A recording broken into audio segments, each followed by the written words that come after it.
కాకాలోకంకి స్వాగతం. ముంబై, మహారాష్ట్ర రాజధాని ముంబైకి ఒక 50 కిలోమీటర్ల దూరంలో ఠాణే ఉంది. ఠాణేకి ఒక 13 కిలోమీటర్ల దూరంలో ఒక చిన్న గ్రామం ఉంది. ఆ గ్రామం పేరు పడఘా, PADGHA. ఈ పడఘా గ్రామంలో డిసెంబర్ 11, 12 తారీఖుల్లో పెద్ద ఎత్తున పోలీసులు దిగారు. మొత్తం గ్రామాన్ని చుట్టుముట్టారు. తుపాకులతోటి, ఆయుధాలతో వచ్చి మొత్తం గ్రామాన్ని చుట్టుముట్టారు. ఆ తరువాత NIA, నేషనల్ ఇన్వెస్టిగేషన్ ఏజెన్సీ, ఉగ్రవాద కేసులు, దేశ వ్యతిరేక కార్యకలాపాలపైన జరిగేటటువంటి విచారణ, ఇవన్నీ చేసేటటువంటి ఆర్థిక నేరాలు, అంతర్జాతీయ ఆర్థిక నేరాలని విచారించేటటువంటి సంస్థ NIA. ఈ NIA అధికారులు కూడా దిగారు. ఊరంతా సోదా చేస్తే పూరి గుడిసెలో 30 లక్షల రూపాయలు దొరికినాయి. కూలిపోవడానికి సిద్ధంగా ఉన్నటువంటి ఒక ఇంట్లోంచి AK-56 గన్ను దొరికింది. ఇంకొక ఇంట్లో తూటాలు దొరికినాయి. మరొక ఇంట్లో మరొక పేలుడు పదార్థం దొరికింది. ఇలాగా ఆ గ్రామంలో వెతికితే 40 డ్రోన్స్ దొరికినాయి. ఈ 40 డ్రోన్స్ ఎలా నడపాలో ఆ గ్రామంలో శిక్షణ ఇస్తున్నారు. దాంతో ఒక్కసారిగా ఈ చిన్న గ్రామమైనటువంటి పడఘా అనేటటువంటి గ్రామము హఠాత్తుగా వార్తల్లోకి ఎక్కింది. తమాషా ఏంటంటే, ఈ పడఘా మనకు చాలామందికి తెలియని విషయం ఏంటంటే, భారతదేశంలో ISIS కార్యకలాపాలకు హెడ్ క్వార్టర్స్, రాజధాని. వీళ్ళు ఈ గ్రామాన్ని, ఆ గ్రామంలో ఉన్నటువంటి ఉగ్రవాద మద్దతుదారులు, ISIS మద్దతుదారులు ఆ గ్రామాన్ని పడఘా అని పిలవరు. వాళ్ళు రహస్యంగా ఈ గ్రామాన్ని గురించి మాట్లాడుకునేటప్పుడు అల్ షామ్ అన్న పదం వాడతారు. షామ్ అంటే ఏంటి? SHAM, షామ్ అంటే ఉర్దూ భాషలో, అరబిక్లో సిరియా దేశాన్ని షామ్ అంటారు. జనరల్గా మనము సిరియా అనేటటువంటి ఇంగ్లీష్ పదాన్ని వాడతాము. సిరియాని ఉర్దూ భాషలో కానీ, అరబ్ భాషలో కానీ షామ్ అని మాట్లాడతారు. అదేవిధంగా ఈజిప్ట్ని మిస్ర్ అని వాడతారు. మిస్ర్ అనే పదాన్నే ఎక్కువగా ఉర్దూ కానీ, అరబిక్ కానీ ఈ భాషల్లో వాడతారు. కాబట్టి మనకి చాలామందికి షామ్ అంటే ఏమిటో తెలియదు. ఈ అల్ షామ్ అంటే సిరియా అని అర్థం. ఈ చిన్న పడఘా గ్రామము ISISకి ఏ రకంగానైతే సిరియా హెడ్ క్వార్టర్సో, ఆ రకంగా ఈ గ్రామము, ఈ పడఘా అల్ షామ్ అని చెప్పి అక్కడ ఉన్నటువంటి ఒక రహస్యమైనటువంటి కోడ్ లాంగ్వేజ్ అన్నమాట. ఈ 15-16 మంది వ్యక్తుల్ని అరెస్ట్ చేశారు. వీళ్ళందరూ కూడాను ISIS కార్యకలాపాలను నిర్వహిస్తున్నటువంటి వ్యక్తులు.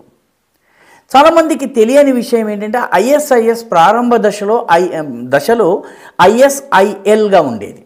ISIL అంటే Islamic State of Iraq and Levant అంటే సిరియా. తర్వాత లెవాంట్ని తీసేసి ISలో రెండవ S సిరియా అయింది. కాబట్టి అక్కడ సిరియా ఏ రకంగానైతే ISISకి రాజధానో, ఈ పడఘా అనే గ్రామము మాకు అల్ షామ్ వంటిది అని చెప్పి అక్కడ ఉన్నటువంటి ISIS కార్యకర్తలు భావిస్తున్నారు. ఆ చుట్టుపక్కల ప్రాంతాల్లో ఉన్నటువంటి ముస్లిం ప్రజల్ని పడఘాకి వచ్చి సెటిల్ కండి, ఇది మన కంచుకోటగా మారుద్దాం, ఇక్కడ మనము మన మతతత్వ ఎజెండాని ముందుకు తీసుకెళ్దాము, ఈ ప్రాంతాన్ని పూర్తిగా లిబరేట్ చేద్దామని చెప్పి ప్రచారం చేస్తున్నారు ఈ ISIS కార్యకర్తలు. గ్రామానికి చెందిన వాళ్ళు దాదాపు 10-11 మంది సిరియాకి, అదేవిధంగా ఇరాక్కి వెళ్ళి ISISలో యుద్ధం చేశారు. కొందరు చనిపోయారు, కొందరు ఇప్పటికీ అజాయిపు లేకుండా పోయారు, అది వేరే విషయం. దీనిలో పోలీసులు ఒక 15 మందిని అరెస్ట్ చేశారు. అందులో ఒక 63 ఏళ్ల వ్యక్తిని అరెస్ట్ చేశారు. అతని పేరు మొహమ్మద్ సకీబ్ నచాన్. ఈ మొహమ్మద్ సకీబ్ నచాన్ అనే వ్యక్తి చాలా ఇంట్రెస్టింగ్ క్యారెక్టర్. ఎందుకంటే అతని వయస్సు 63. అంటే 63 ఏళ్ల వయసులో రామకృష్ణ అనుకోవాలి, లేకపోతే దేవధ్యానంలో గడపాలి. కానీ ఈ వ్యక్తి ISIS యొక్క హెడ్గా పనిచేస్తున్నాడు ఆ పడఘా గ్రామానికి. 1991లో బాంబు తయారు చేస్తూ పట్టుబడ్డప్పుడు ఇతనికి 10 సంవత్సరాల శిక్ష పడింది. 2001లో బయటకు వచ్చాడు.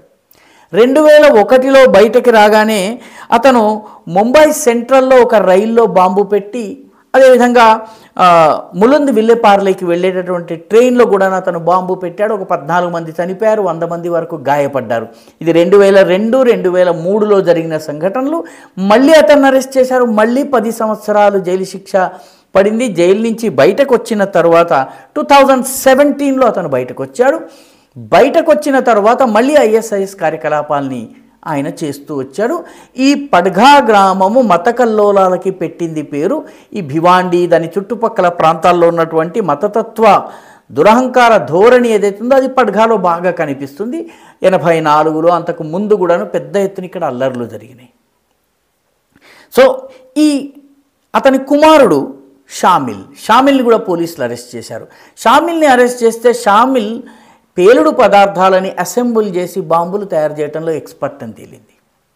ఇంతకీ 40 డ్రోన్లు ఎందుకు అంటే ముంబై నగరంలోని 40 స్పాట్లను గుర్తించి ఈ షామిల్ అనేవాడు తయారు చేసినటువంటి పేలుడు పదార్థాలు వాటికి ఫిక్స్ చేసి ఆ డ్రోన్లను ఆపరేట్ చేసి బొంబాయిలోని 40 డిజిగ్నేటెడ్ స్పాట్స్లో దాడులు ఏకకాలంలో చేయాలన్నటువంటి పథకం. అంటే జరిగి ఉన్నట్లయితే ఇది అతిపెద్ద దాడి అయి ఉండేది.